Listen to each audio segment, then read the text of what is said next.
గ్రంథం 14వ అధ్యాయము 2వ వాక్యం. యెషయా గ్రంథము 14వ అధ్యాయం 2వ వాక్యం. జనములు వారిని తీసుకొని వచ్చి వారి స్వదేశంలో వారిని ఆఖరిలో చదవండి. వారు తమ్మును చెరపట్టిన వారిని చెరలో పెట్టి, చదువునా మాట చదవండి. వారు తమ్మును చెరలో పెట్టిన వారిని, తమ్మును చెరలో పెట్టిన వారిని చెరలో పెట్టి చదవండి. తమ్మును బాధించిన వారిని ఏలుదురు. దేవునికి స్తోత్రం. మరలా మాట మరలా చదవండి. తమ్మును చెరలో పెట్టిన వారిని చెరలో పెట్టి తమ్మును బాధించిన వారిని ఏలుదురు. మరలా అందరూ కలిసి చదువుకుందాం ఆ మాట. తమ్మును చెరలో పెట్టిన వారిని చెరలో పెట్టి తమ్మును బాధించిన వారిని, మరలా తమ్మును చెరలో పెట్టిన వారిని చెరలో పెట్టి తమ్మును బాధించిన వారిని. ఎప్పటి వరకు నిన్ను చెరలో ఉంచుకున్నాడు సాతాను? నిన్ను, నీ కుటుంబాన్ని, నీ బిడ్డలను సాతాను చెరలో ఉంచుకున్నాడు. నిన్ను, నీ కుటుంబాన్ని, నీ కలిగిన సమస్తాన్ని, నీ బిడ్డలను సాతాను చెరలో ఉంచుకొని వాడు ఏలాడు నిన్ను. ఆ సమస్యలు నిన్ను ఏలాయి. కానీ ప్రభు అంటున్నాడు, నిన్ను చెరపట్టిన వాటిని నీవు చెరపట్టడానికి యెహోవా సహాయము చేయవచ్చును. కనుక నిన్ను చెరపట్టిన వారిని నువ్వు చెరపట్టబోతున్నావు. నిన్ను బాధించిన వారిని నీవు ఏలబోతున్నావు. నిన్నటి వరకు ఏ సమస్య నిన్ను ఏలిందో ఆ సమస్యను ఈ క్షణము నుండి నువ్వు ఏలబోతున్నావు. నిన్నటి వరకు నిన్ను చెరపట్టి ఎవడు బంధించి కఠినంగా శిక్షించి నీ మీద పెత్తనం చేసి నీ మీద ఎలుబడి చేశాడో, ఇక ఆ సమస్యలన్నిటినీ నీవు చెరపట్టి నీవు ఏలబోతున్నావు. నిన్నటి వరకు పాపము చెరలో నీవు ఉన్నావు. పాపము నిన్ను ఏలింది. ఇప్పుడు పాపమును నువ్వు ఏలబోతున్నావు. నువ్వు దాన్ని పో, నీకు నా మీద అధికారం లేదని నువ్వు దాంతో చెప్పబోతున్నావు. పాపము నిన్ను ఏలింది, ఇప్పుడు నువ్వు దాన్ని ఏలబోతున్నావు. సాతాను నిన్ను ఏలాడు, ఇప్పుడు నీవు వాడి రాజ్యములో నీవు వాడిని వేలబోతున్నావు. 1000 ఏండ్ల పాలనలో కూడా ఇదే జరగబోతుందండి. మనలను బాధించిన వారిని మనం ఏలబోతున్నాం. మనలను దుఃఖపెట్టిన వారిని మనం ఏలబోతున్నాం. న్యాయ సింహాసనాల మీద కూర్చొని ప్రపంచానికి మనము న్యాయం చేయబోతున్నాం. నా దేవుడు నీకు సహాయము చేయవచ్చాడు.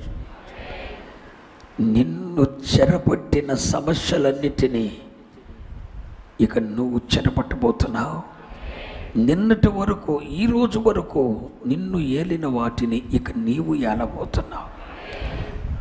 ఆ సహాయం చేయటానికి నా దేవుడు నీ కొరకు వచ్చాడు. యెహోవా నాకు సహాయము చేయ వచ్చాడు. కనుక నిన్ను చెరపట్టిన సమస్యలన్నిటినీ ఇక నువ్వు చెరపట్టబోతున్నావు. నిన్ను బాధించిన సమస్యలను, చెరపట్టిన సమస్యలను వేలబోతున్నావు. ఈ కార్యము జరగబోతా ఉన్నది. దేవుడు తన వాక్కును వెల్లడి చేస్తున్నాడు. ఆయన సింహాసనము యొద్ద నుండి ఈ మాటను విడుదల చేస్తున్నాడు. నువ్వు తీసుకోపోయినంత మాత్రాన ఇది ఆగదు. ఎవరి జీవితంలో నెరవేర్చబడాలో వారి జీవితంలో ఖచ్చితంగా అది నెరవేర్చబడనయ్యున్నది. కనుకనే నా దేవుడు సెలవిస్తున్నాడు. నువ్వట చూస్తూనే ఉంటావు. ఈ చెవితో వాక్యాన్ని విని ఈ చెవితో వదిలేసుకొని వెళ్తూ ఉంటావు. వారం వారం ఆరాధనకు వస్తావు. ప్రతి ఆరాధనలో వర్తమానం వింటావు. కాసేపు ఉద్రేకపడతావు. వెళ్తూనే మర్చిపోతావు. దేవుడు నీ కొరకు విడుదల చేసిన ఏ మాట కూడా నీ ధ్యానించవు. అది నీ హృదయంలోకి రావు. ఇలాగే జరుగుతూ ఉంటే నువ్వు వస్తూ ఉంటావు, వెళ్తూ ఉంటావు, వస్తూ ఉంటావు, వెళ్తూ ఉంటావు. వాగ్దానం వచ్చినప్పుడల్లా ఆమెనంటావు, స్తోత్రం అంటావు, తప్పట్లు కొడతావు, ఇరగ తీసుకుంటావు. నీ జీవితంలో ఒరిగేదే ఉండదు. సీరియస్గా ఆ మాటను తీసుకోవాలి. అది నీ హృదయాంతరంగంలోకి వెళ్ళిపోవాలి. నీ ప్రాణాత్మ శరీరముల్లో మూలుగులలోనికి అది చొరపడి అగ్నివలే నీలో మండింపచేసి, ఇది నా కొరకైనది, ఇది నా కొరకైనది, నా కొరకైనది. నా దేవుడు బారాకుకు సహాయము చేయవచ్చిన దేవుడు నాకు సహాయం చేయవచ్చాడు కనుక నన్ను చెరపట్టిన సమస్యలన్నిటినీ, నన్ను బాధించిన సమస్యలన్నిటినీ 20 సంవత్సరాలుగా ఏ చెరలో ఉన్నానో ఆ చెరలోని బయటకు వస్తున్నాను. నన్ను చెరపట్టిన సమస్యలను నేను చెరపట్టబోతున్నాను. వాటన్నిటిని నేను కేలబోతున్నాను. నాకు సహాయము చేయి నా దేవుడు దిగి వచ్చాడని మూలుగులు సైతం ఆ శబ్దం ఎవరిలో ప్రక్రియ చేస్తుందో ఆ మాట అగ్నివలే మండుతుంటుందో వాళ్ళ జీవితంలో మనము చూస్తూ ఉండగానే మన కన్నులు నమ్మలేని విధంగా వారి జీవితాలు పైకెత్తపడుతుంటాయి.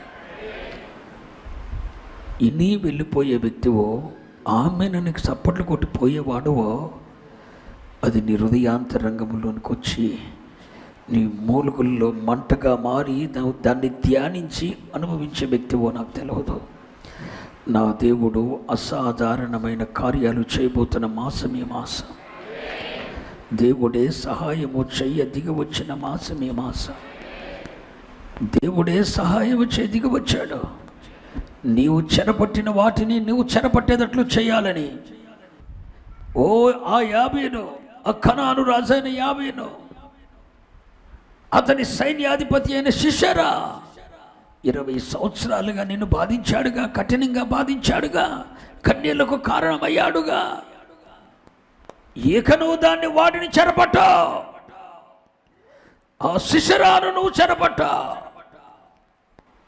దేవుడు నీకు సహాయం చేతికి వచ్చాడు, సహాయము చేయవచ్చాడు. చెరపట్టి వాటిని ఏలుబడి చేయబోతున్నావు. కృప కలుగును గాక.